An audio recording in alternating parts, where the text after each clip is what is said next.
ایک زمانے میں ایک بادشاہ رہتا تھا جو اپنی طاقت اور حکمرانی پر بہت ناز کرتا تھا۔ اس کا خیال تھا کہ دنیا میں صرف طاقت ہی سب کچھ ہے اور عقل مندی یا دانش مندی کا کوئی خاص مقام نہیں۔ ایک دن اس کے دل میں ایک عجیب خیال آیا۔ اس نے سوچا کہ وہ اپنے ملک کے سب سے ذہین آدمی کو آزمائے گا تاکہ یہ ثابت کر سکے کہ طاقت کے سامنے عقل کی کوئی حیثیت نہیں۔ اس نے اپنے درباریوں کو حکم دیا، وہ اس ذہین شخص کو فوراً میرے سامنے پیش کریں۔ جب وہ دانش مند شخص بادشاہ کے سامنے حاضر ہوا تو بادشاہ نے اپنے ہاتھ میں ایک سرخ اور خوبصورت سیب لے رکھا تھا۔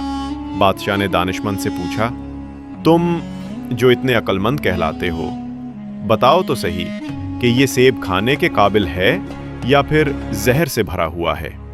دانش مند نے ادب سے جواب دیا، مہاراج، میں کوئی جادوگر تو نہیں ہوں جو صرف دیکھ کر ہی زہر کا پتہ لگا سکوں۔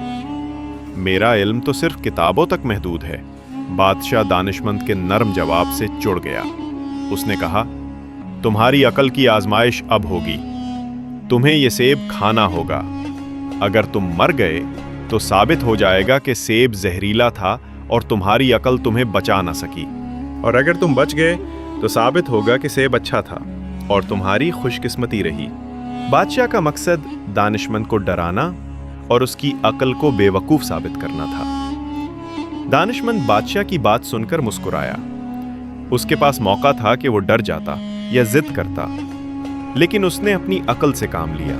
اس نے سیب لے لیا اور بادشاہ سے کہا، مہاراج، مجھے بغیر کھائے ہی معلوم ہو گیا ہے کہ یہ سیب زہریلا ہے۔ بادشاہ حیران رہ گیا اور پوچھا، یہ تمہیں کیسے پتا چلا؟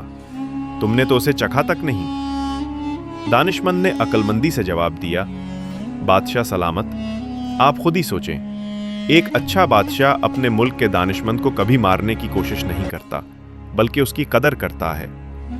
آپ کا مجھے مارنے کا ارادہ کرنا ثابت کرتا ہے کہ آپ کا دل برا ہے، اور جس بادشاہ کا دل برا ہو اس کا دیا ہوا سیب بھی برا ہی ہوگا۔ یہ سن کر بادشاہ کو اپنی غلطی کا احساس ہوا۔ وہ شرمندہ ہوا اور اس نے نہ صرف دانش مند سے معافی مانگی بلکہ اسے انعام سے بھی نوازا۔ اس واقعے کے بعد سے بادشاہ نے ہمیشہ عقل مند لوگوں کی عزت کرنا سیکھی۔